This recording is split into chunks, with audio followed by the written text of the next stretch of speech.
Walsh is taking over as head men's hockey coach at Division III Gustavus Adolphus in St. Peter, Minnesota, after assistant stops with Maine, Canisius, Colby, and the USA Hockey National Development Program.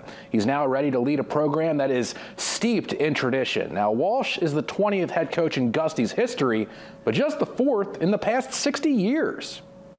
I could go on and on for probably 3 hours about things I've learned, but being around high successful programs, you pick up on things that, along the way that you want to implement yourself. And, you can help players, programs, people when you make those next jumps.